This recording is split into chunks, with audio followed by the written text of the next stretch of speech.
Hi, Anita. Hi, Tommy.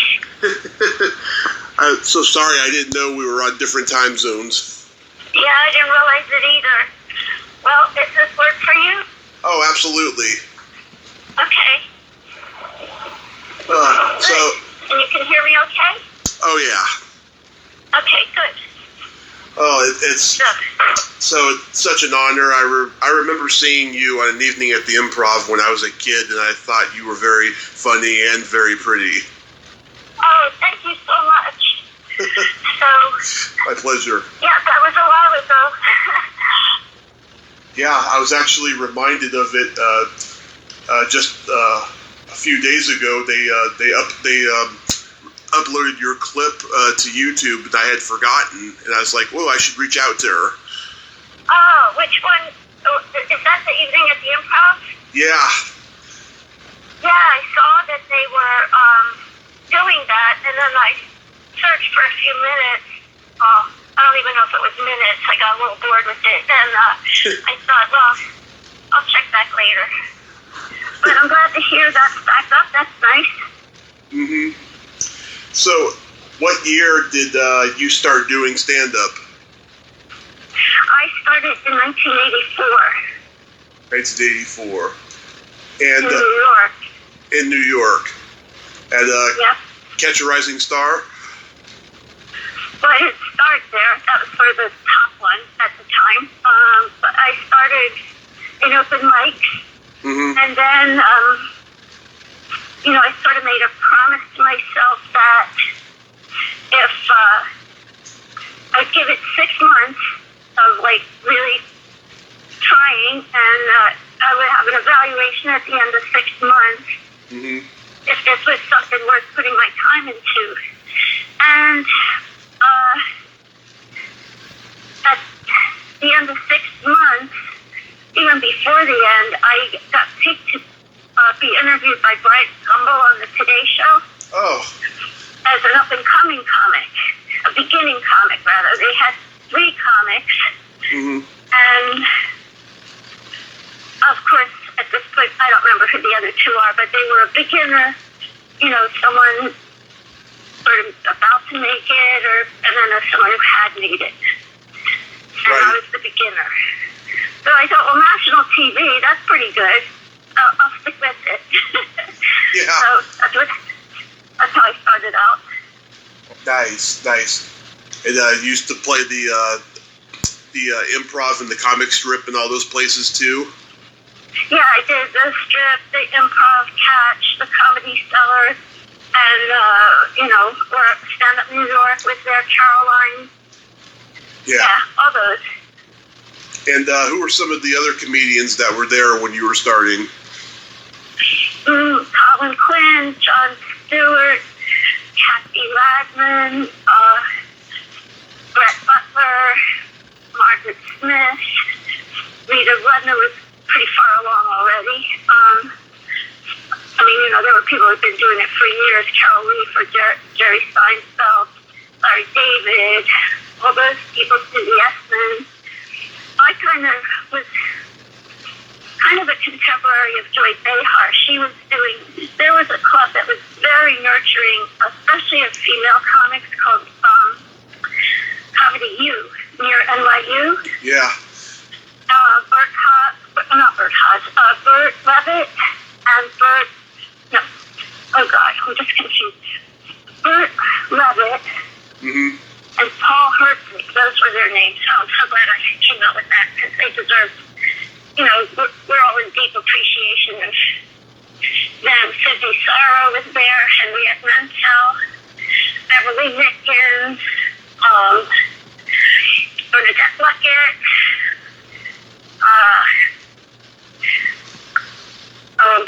there's other people, and of course Joy Behar was there, Margaret Smith, a lot of comedians. Emmy Crestano, I don't think she's still doing it. Nancy Lombardo. Mm-hmm. Nancy does a lot of background work on SNL and a lot of shows.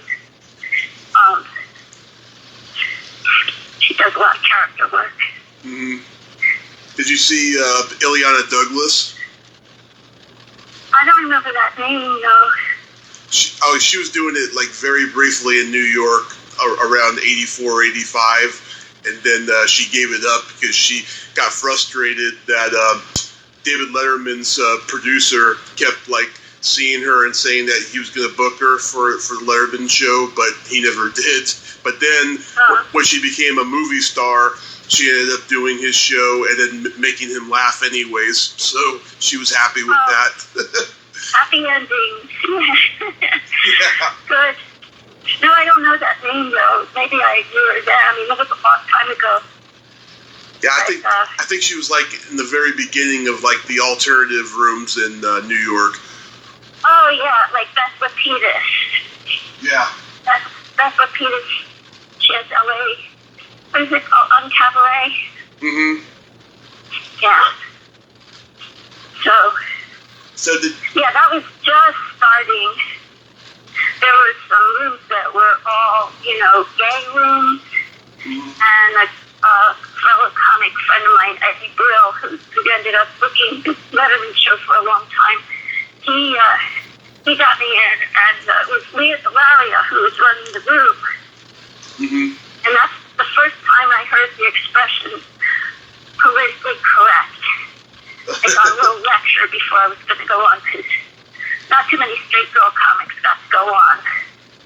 Mm-hmm. So I had to, do material that was not demeaning to people could tell who they were, Yeah. So I, really stuck with me, and later I became really proud that I learned it from her, of all people, Mm-hmm.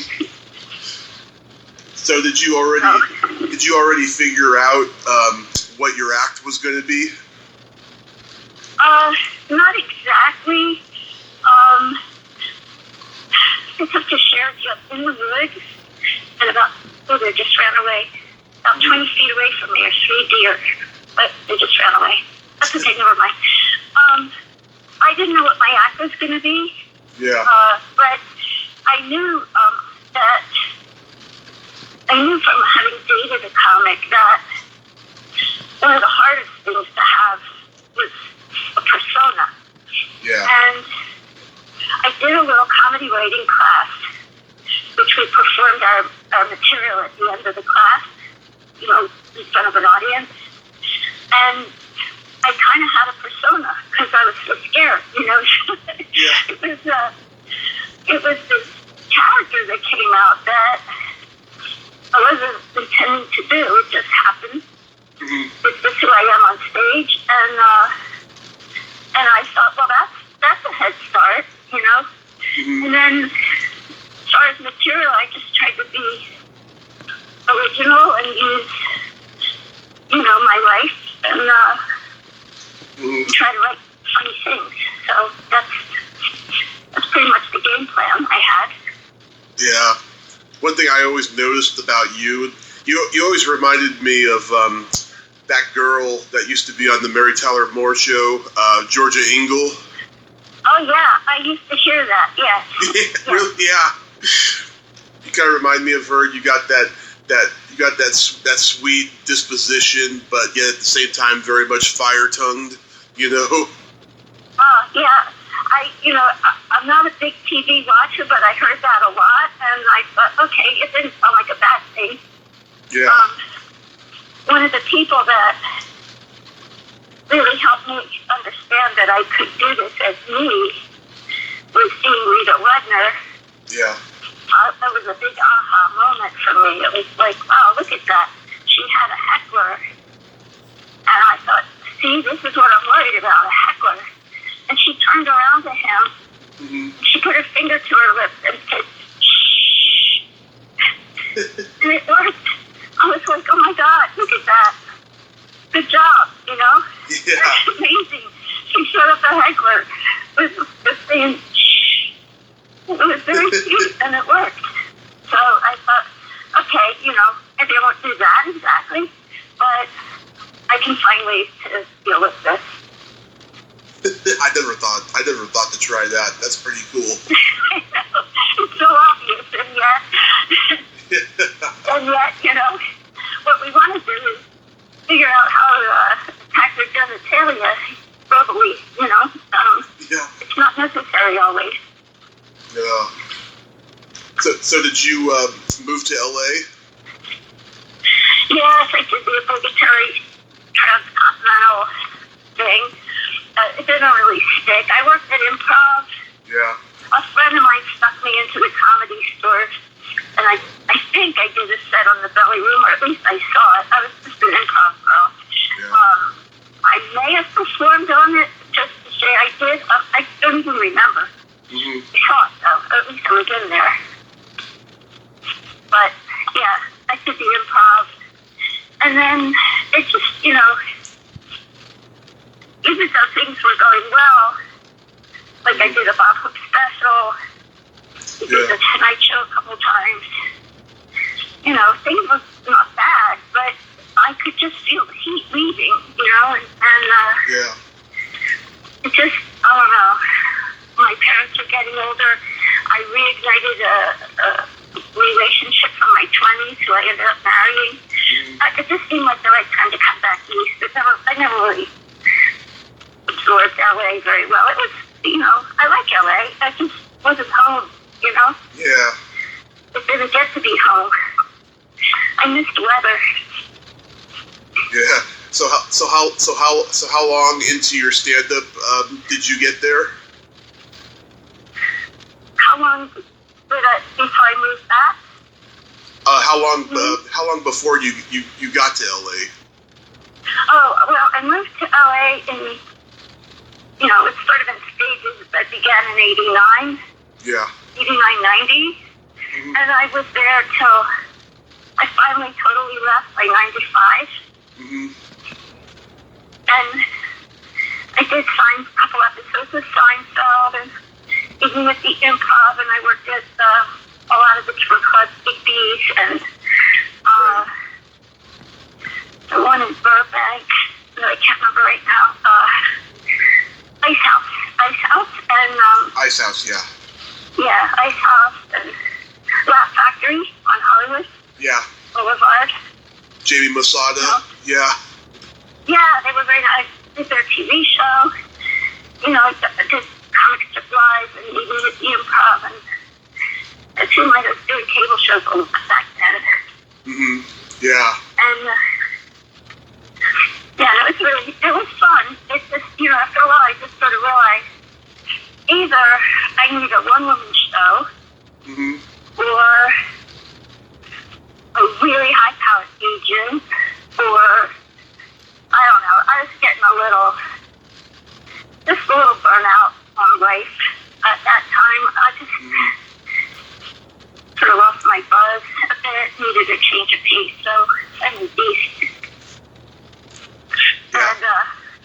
And definitely had a totally different life for a long time. I married the guy. We had a family business. He and I made our own business, an import company of pretty cool lighting and furniture for boutique hotels. And then I had a series of unfortunate events where suddenly all of it was gone. Everybody died. The business went down. Yeah. Message, just like you messaged me. Yeah. A former agent of mine who's on Facebook, he manages Joy Behar now. Mm-hmm. He wrote to me and said, I guess I should slow down. I'm kind of walking too fast here. He said, how would you like to open for Joy at the Venetian in August? Mm-hmm. And that was like in April. And I hadn't even thought about doing comedy. Yeah. And I was just sort of thunderstruck at the idea. And I kept mulling it over. And the next day he wrote, hello. I told him, I said, well, thank you so much. It was really fun thinking about it. It's just not part of my life now. Yeah. I really appreciate you thinking of me and all this. And then he shot back, it's only 20 minutes. And I went, oh dear. And I said, okay, I'll do it. And so that's what I did. I went to open mic and just old material and tried to write new stuff. And I opened for Joy at the Venetian. That was my debut back. Yeah. And then I didn't do it again because people kept getting sick and dying. And then finally I said, I'm going to go back. That's June a year ago. Nice. Yeah. Yeah, one joke I remember the most from you is when you said you met Sammy Davis Jr. and caught his eye. Oh my God, they actually said that. That's awful. Yeah.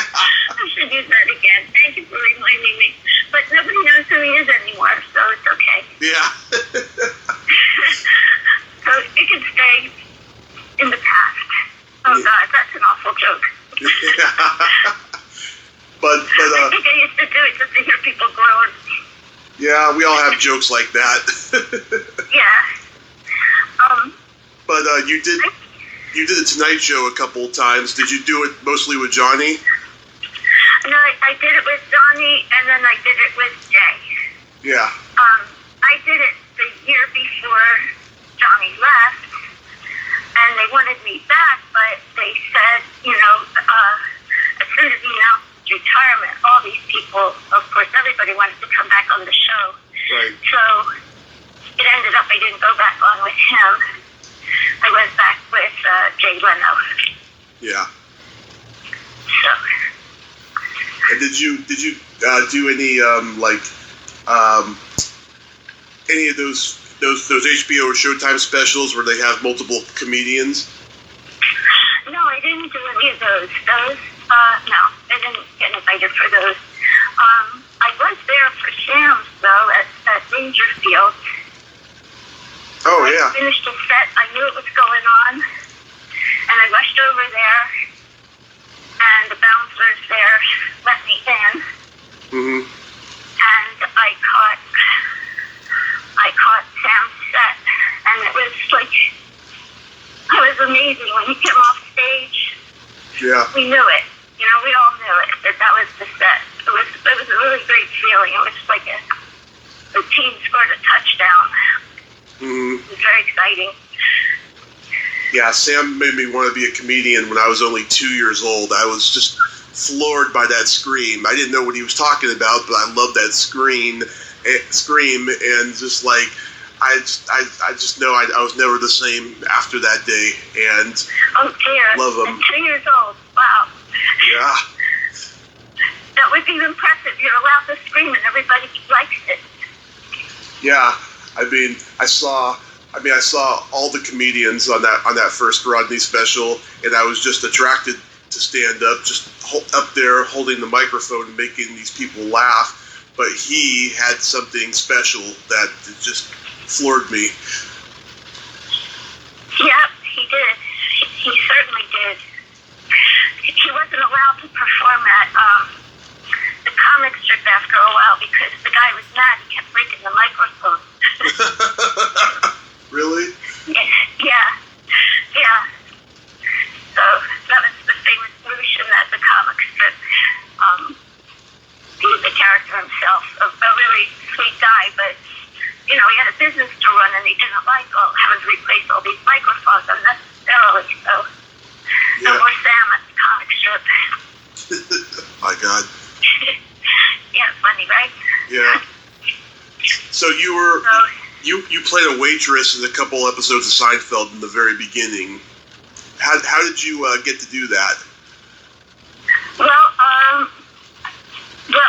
I knew I didn't get it through them, but I knew Jerry and Larry from New York, and I had a manager at the time, and she got me the audition, and I was actually reading for the part of Elaine.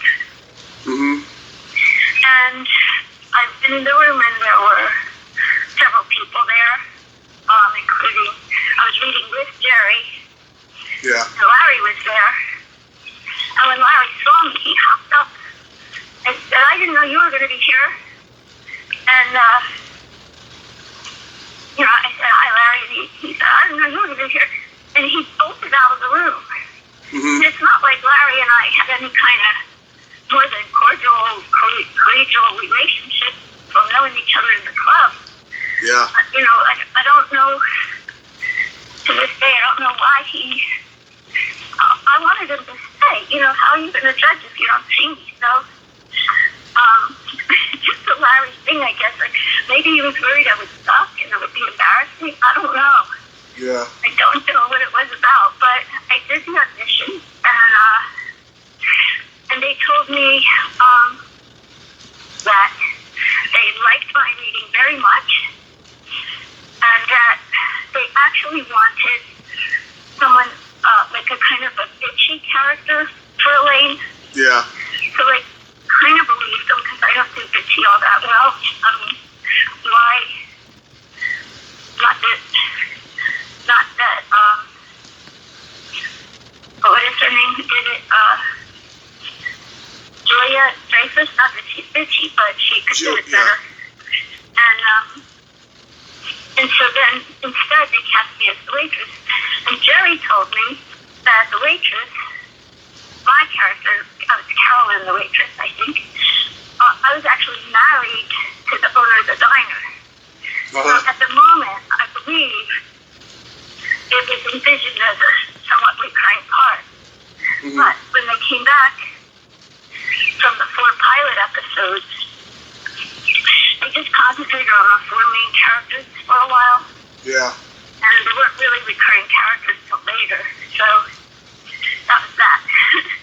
But I'm glad that I at least got to see 2 of the episodes. It was big fun. Especially because it really wasn't any, everybody was getting development deals and pilots. Yeah. And maybe they'd go on for a season or 2. And I was really confident this wasn't going to go because it was very intelligent and very smart and very funny. Yeah. So I didn't have much confidence that it would be appreciated. And I'm very glad I was wrong. Yeah. We went to eat, and the door was propped open of the room where we were going to have our lunch. And they had a big sign so we would know where to go, and it said Steinfield. Yeah. Instead of Steinfeld. Oh yeah. I remember Mad Magazine, Swinefilled. What's that? I remember Mad Magazine had Swinefilled. That was the parody. Yeah. So you're a comic too, right? Yes, I sure am. Cool. I started in San Francisco, where I'm from, and I've been doing it 12 years. And just like what you mentioned before about, you thought you should maybe do a one-woman show. I'm thinking about doing a one-man show because getting booked is so tough without having, all these TV and movie credits and all these social media followers and stuff. Yes, it's really a crowded field right now. Yep. Yeah. So what are you up to these days? Well, I have a lot of other things in my life that I'm dealing with at the moment from cleaning up the last few years. And I'm really super enjoying stand-up. I'm writing material. I'm much more relaxed on stage. And I'll do anything. I'll go to any open mic. I'm just enjoying working and working out stuff and just being back in it. And, I'm doing things like putting together the publicity stuff. I don't have any of that right now. I just mostly get bookings if someone gives me one, Right. So, because they already know me. But I'm really super enjoying it. Nice. And I'm doing much more of the comedy that I really admire in other people when they do it. So I'm happy about that because it just feels good. Oh, that's good. So that's all that's going on. Open mics, small local gigs, clubs, and then I'm taking some acting classes, and I'm just sort of getting back into it slowly, I guess you could say. Yeah, that's good. That's good. It's a slow process sometimes, but you'll get back into it because you are very funny. Well, thank you. My pleasure. Definitely back in it. It's going fine. I'm really pleased about that. I'm just, like I said, I don't have a specific agenda at the moment, but I've got to do this or that, or, it doesn't, I'm just doing what feels good and just getting my chops back. It feels great. Mm-hmm. What do you think of comedy today? Well, I mean, what I'm seeing is mostly, what I'm used to. I have gone to see some people at some of the, bigger clubs in Philly. Mm-hmm. And I haven't seen anybody yet that really lit me up, Yeah. So, I don't know what to say to that, because I'm not that informed. Like, I see, Montreal just for last festival. Right. When I did it, I knew every name, Mm-hmm. I may not have met them or seen their act, but I heard of them, most of them. Yeah. And now, I look and it's like, I don't know who any of them are, really, because I haven't been following it. So I'm getting more acquainted, but I don't feel qualified to comment on the state of current comedy at this time. Yeah. I'm not really up to speed yet. Well, I can tell you it's very alternative, and some of it's good, some of it's bad. I'm personally, I'm a one-liner kind of a guy. I'm trying to bring that back, And yeah, I just think that we're in the next comedy boom right now overall. I mean, the Comedy Store is making a lot of money, the most it's made in years, and I think there's definitely another revolution out there of it. Well, that's great. I'm happy to hear that. Yeah. I know there's a lot of comics, and I go to these open mics, and I totally recognize people. I mean, people that were like people that I knew back then.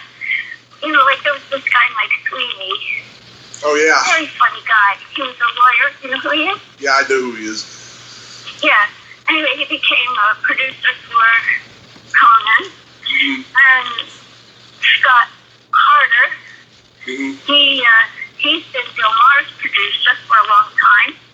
Yep. And Brett Butler, she had her come for a while, and I see people like them in the open mics. It's very exciting because it's like I know some of these people are going to go. They may not end up doing stand-up, but they're smart and funny, and it's very interesting to see them at the beginning again. True. Yeah. What's your favorite joke of all time? Well, I guess my favorite, it depends on the night and who's telling it. Mm-hmm. But the routine I go back to over and over and always enjoy is Richard Pryor. Right. Talking about his visit to Africa.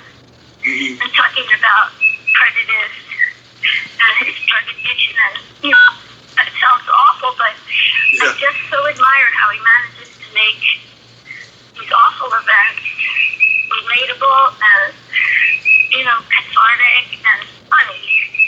So funny, you can't, you just can't stop laughing. So I guess he'll stay my favorite for a long time. Mm-hmm. My favorite joke of all time is this one Eddie Murphy told on Delirious that he said to a couple 13-year-olds in the front row, a bear and a rabbit are taking a shit in the woods. The bear says to the rabbit, "Excuse me, sir, do you have a problem with shit sticking to your fur?" The rabbit says no, so the bear wiped his ass with the rabbit.